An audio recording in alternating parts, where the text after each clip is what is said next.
Gnosis, The Secret of Solomon's Temple Revealed by Philip Gardiner, author of The Serpent Grail. I've recommended that book in the past. The Serpent Grail talks about how serpent worship was prevalent pretty much in all across the United States for hundreds and hundreds of years, and it's actually been kind of like the leading undercurrent in most modern mainstream religions, even though they don't really advertise that anymore. The roots of many religions, ladies and gentlemen, is the serpent. And there's a reason why. It's because the serpent is a symbol of the Kundalini energy, and the Kundalini energy bridges man's consciousness with the divine, which most people refer to as God.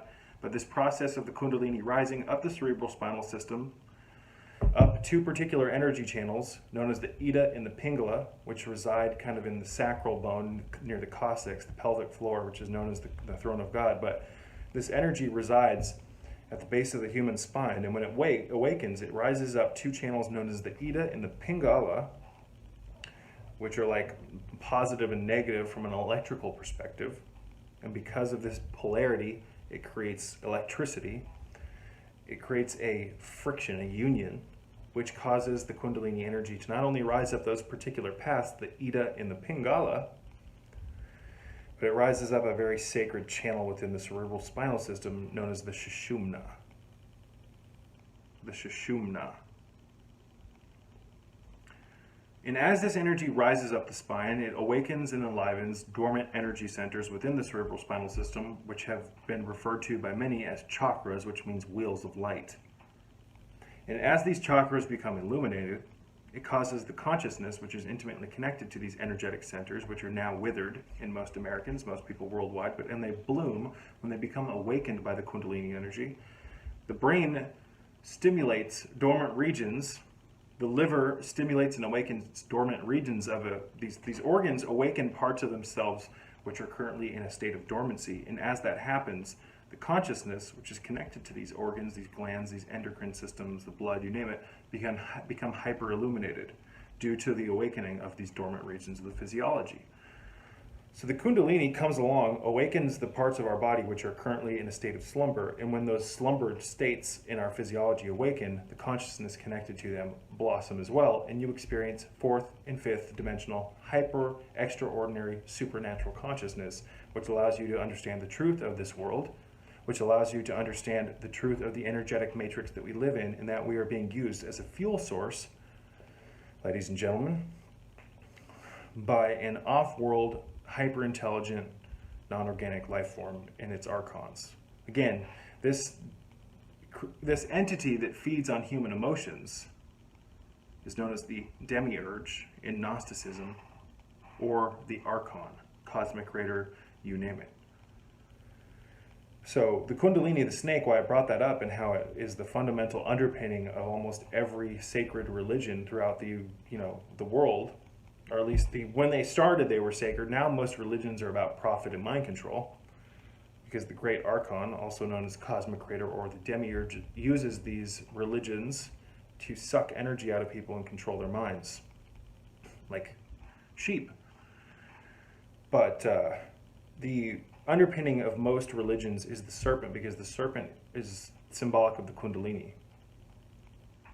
And the Kundalini is what allows you to experience the most religious states of consciousness that there are. And that's what most religions are actually about. It's about the Kundalini energy. Because the Kundalini energy connects you to the real God, the true living God, which is known as the monad from a Gnostic perspective. So God resides within us, but we don't know that because we're currently in a state of slumber. We're currently in a state of consciousness that keeps us from understanding this truth. So bear with me really quickly, ladies and gentlemen. I don't have my phone on airplane mode. Someone's going to call me soon, and I don't want the camera to get cut off. Just bear with me, I apologize. I'm trying to message someone on my laptop. Okay. Hopefully this person gets this message. But the snake, again, is the foundation of most religions because it represents the enlightenment of the human genome, the enlightenment of the human mind, and the connection, what the Kundalini, or the serpent energy, connects us to God, ladies and gentlemen. It allows us to realize that we and God are one and the same. You see, we've fallen so far, we are actually in an enlightened state, in my opinion, based on my experiences with Gnosis or the Kundalini rising. We have no limitations, ladies and gentlemen. There are no limitations. But right now we have these belief structures that inhibit us from being able to see or experience the truth that we can do anything we want. And I'm talking about flying, I'm talking about breathing underwater, I'm talking about what's known as the superpowers of the Kundalini. These are known as siddhis or siddhas. And I believe there's 28 main siddhis that an individual can learn how to master when the Kundalini rises, these are superpowers.